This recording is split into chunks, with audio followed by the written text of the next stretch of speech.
So Toy Story 5 is finally out, and I bet you felt like you'd already seen this story somewhere before. Well, you weren't imagining it. The exact same story, just with different characters we've already seen in the previous films. Once again, a beloved toy loses its place. Once again, someone new and shiny shows up. This time, it's the smart device called LilyPad. Once again, the ending is all about learning to let go. We've been through this before, 4 times. And today, I'm not going to retell you that same template for a 5th time. Today, we're going to do the thing the creators never dared to do. We're going to rewrite the entire franchise. I'll show you 5 versions of this story you've never seen. Versions where one small choice went the other way and everything fell apart. What if Woody had abandoned Buzz in the first film? What if he had become a collector's item in the second? What if there had been no miracle in the third? And by the end of this video, you'll understand just how thin the line was between the movie we love and an outright nightmare. Let's start from the very beginning. Remember the key scene from the first film. Woody and Buzz are stuck in Sid's house, and they've missed the moving truck that's taking Andy to his new home. Woody is in a panic. He realizes he's about to lose his boy forever, and in that moment, he makes the choice that defines everything. He doesn't abandon Buzz, he saves him. Together, they fly after the truck on a rocket, and for the first time in the whole film, Woody gains not a rival, but a real friend. Now let's go back a little earlier and imagine a different decision. Remember the scene at the window in Andy's room? Woody is trying to nudge Buzz behind the desk so he won't ride off with the family in Woody's place, and he accidentally knocks him right out of the open window. In the original, it's an accident. A split second of jealousy that Woody regrets for the rest of the film. But imagine it wasn't an accident. Imagine Woody does it coldly and deliberately. He watches Buzz fall from the windowsill and feels nothing but relief. The rival is gone. The spot next to Andy belongs to him alone again. And for a while, it seems like the plan worked. Andy looks for Buzz, he's upset for a couple of days, and then he picks up his old cowboy again. Woody is number 1 once more. He's on top of the shelf, he runs the games, he falls asleep on Andy's pillow every night. But there's one detail he didn't think about. The other toys saw everything. Rex, Ham, Mr. Potato Head, Slinky, they were all standing by the window in that moment. And now, when they look at their leader, there's no respect left in their eyes. There's only fear, because every single one of them is thinking the same thing. If Woody could do that to Buzz, a brand new, expensive, beloved toy, then what will he do to me on the day I get in his way? What will he do when I get old, worn out, and useless? The toys start to avoid him. They whisper when he turns his back. Slinky, his best friend, no longer comes up to him first. In a room full of toys, Woody ends up completely alone, and he doesn't even realize it yet. And then comes the time that comes for every toy. Andy grows up. He's no longer interested in cowboys and spacemen. The day arrives when he has to decide what to take with him into adult life and what to give away or throw out. And here, in the original, the team always sticks together. The toys help each other out. They remind the boy of his old friends. But not in this version. In this version, nobody stands up for Woody. Nobody nudges him a little closer to Andy at the right moment. Nobody makes sure the boy happens to stumble on his favorite childhood toy. They remember the window, and they silently let him go into the trash bag. Woody survived by removing his rival, and that is exactly why, in the end, he dies alone, at the bottom of a box, betrayed by the very ones he was supposed to protect. There's your first alternative ending. Sometimes, the enemy you defeated was the only one who could have become your true friend. Now, the second film. And here the fork in the road is even more interesting, because Woody genuinely stood right on the edge of this choice, and the film made us seriously anxious about which decision he would make. Let me remind you what happened. A toy collector stole Woody right off a yard sale, and in captivity, Woody learns an incredible truth about himself. It turns out he isn't just an old cowboy. He's the rarest of collectibles, the star of a popular children's show from the 50s. And that, together with the horse Bullseye, the cowgirl Jessie, and the old prospector Stinky Pete, he makes up a complete, untouched collector's set. And a set like that is awaited by a toy museum in Japan. There, behind thick glass, in a perfect climate, he'll be preserved literally forever. He'll never break. He'll never get tossed out at a yard sale. He'll never be unloved, because there will be no love there at all. There will only be eternity and admiring stares. In the original, Woody refuses. He chooses Andy. He chooses the short, risky life of a beloved toy who will one day be forgotten over the guarantee of being preserved in a museum forever. This is his single most important decision in the entire franchise. But let's replay it. What if this time Woody says yes? What if Stinky Pete's words about Andy inevitably growing up scare him a little too much? And so, there he is. In Japan, he stands behind glass in perfect lighting, in perfect condition, right next to Jessie and Bullseye. Children come in whole school groups, press their noses to the display case, photograph him, point at him. He's a legend. He's immortal. And he is utterly, endlessly miserable. Because a toy doesn't exist to be stared at behind glass. A toy exists to be played with, to be dragged by the leg across the whole yard, to be dropped in the mud, to be covered in marker stains and love.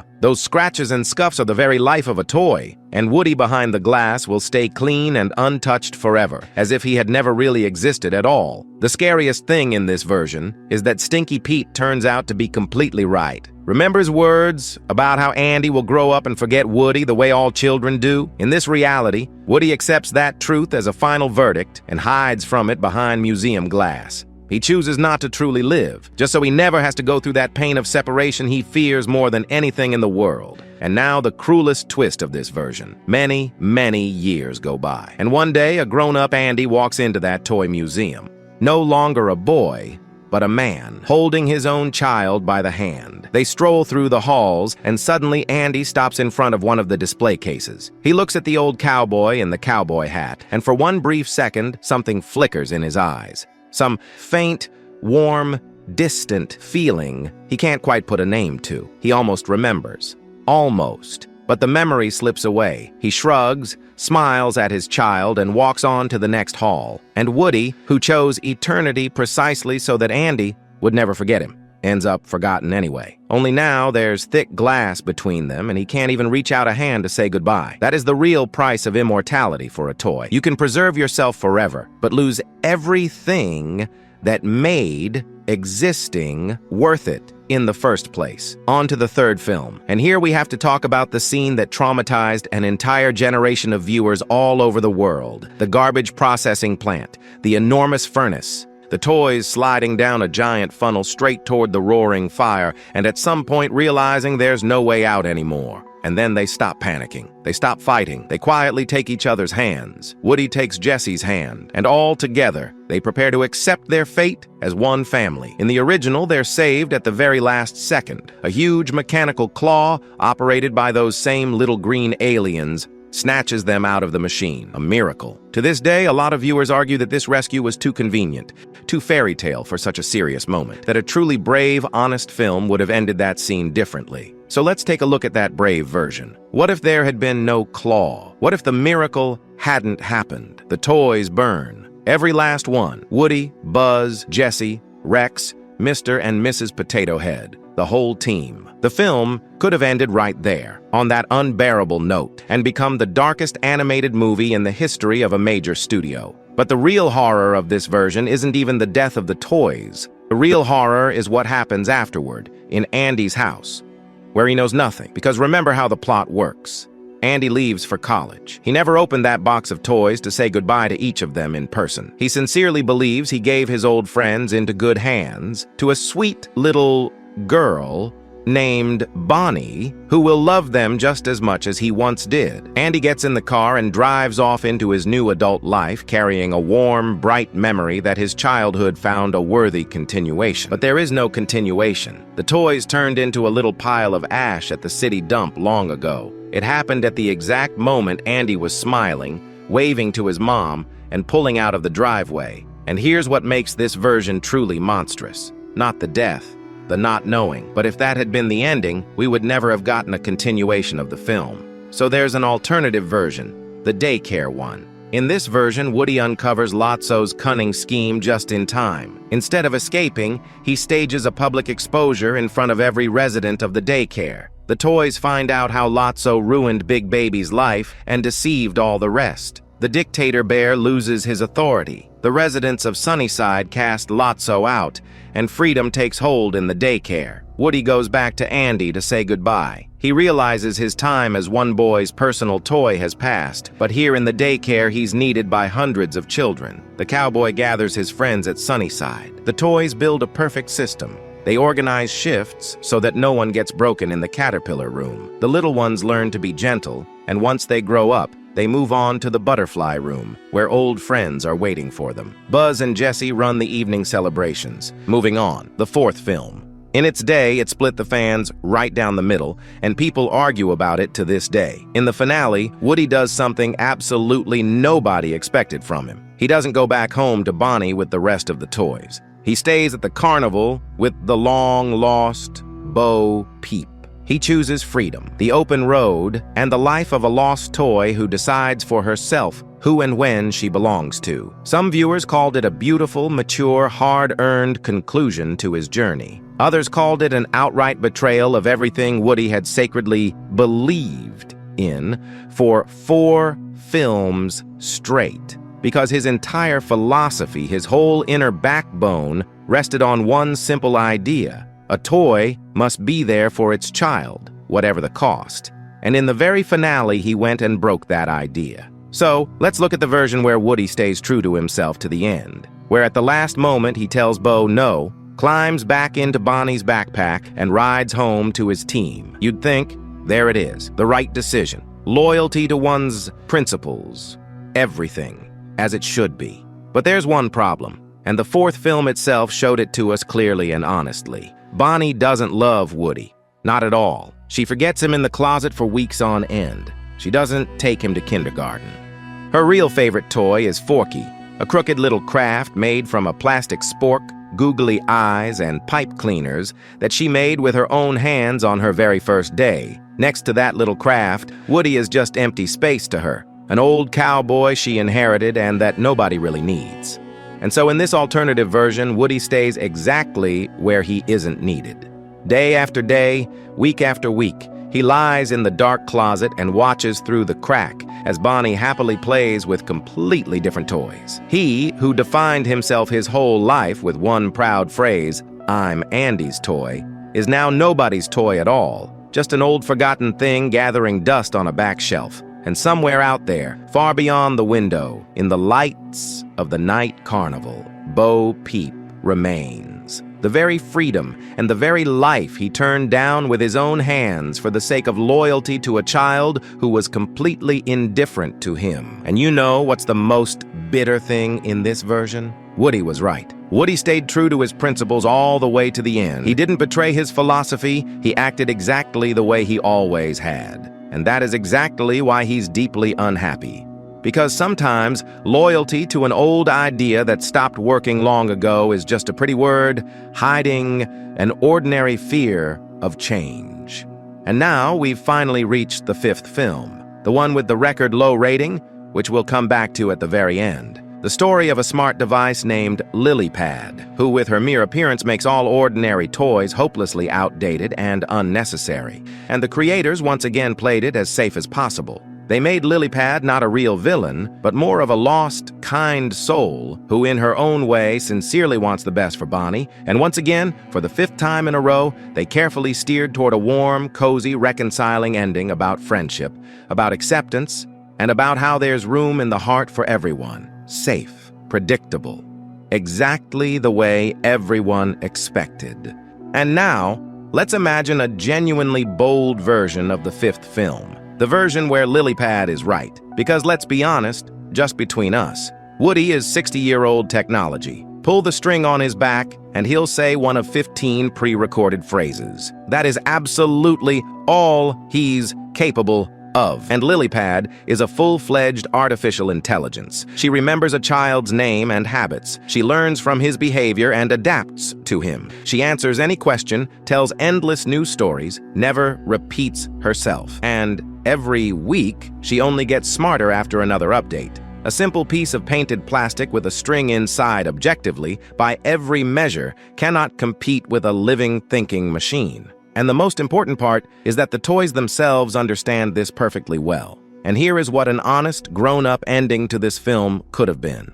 Woody doesn't defeat the technology. Woody doesn't deliver an inspiring speech, after which Bonnie suddenly drops the tablet and hugs her old cowboy again. Woody does exactly what he always did best across all 5 films. He soberly accepts reality. He gathers his whole team in a circle and tells them calmly and firmly, "Our time has passed, friends. And it's not because we're bad or useless. It's because the world simply moved on, and it's nobody's fault, and there's no one to be angry at, and they leave on their own." Quietly, calmly, with enormous dignity, they climb into their old cardboard box, settle in comfortably next to each other one last time, and close the lid behind them from the inside, by themselves. Voluntarily.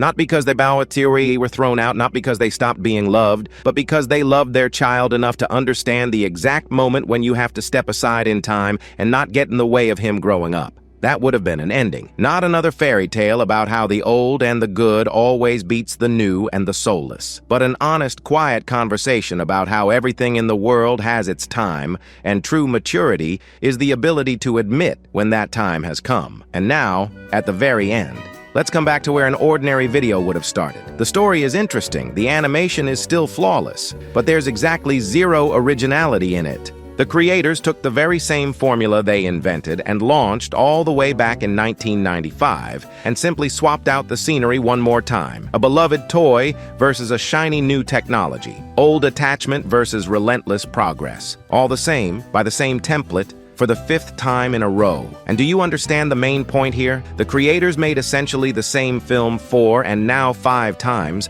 precisely because every single time they were afraid to go a little further. Every installment came right up to the very edge of real tragedy, to death, to being forgotten, to becoming unnecessary, and every time, at the last second, it took a step back. The saving rocket, the choice in favor of Andy, the mechanical claw, the warm ending. And there's nothing wrong with that, because these are children's movies first and foremost, and they're supposed to comfort and embrace. But that is exactly why the 5th film earned its sad record. The audience grew up along with the franchise, while the franchise itself stayed in place. We grew up, and Woody is still pulling his string and saying his 15 pre-recorded phrases. Maybe the most honest Toy Story is the very one that was never made. The one where the toys aren't saved at the last moment, where every choice carries a real price, where the word "let go" isn't a pretty metaphor in a closing song, but something genuinely heavy and painful. So what do you think? Which of these 5 alternative endings hit you the hardest? And which part of the franchise would you rewrite your own way? Be sure to write about it in the comments. And subscribe. This has been Super Cameraman. See you very soon. Goodbye, everyone.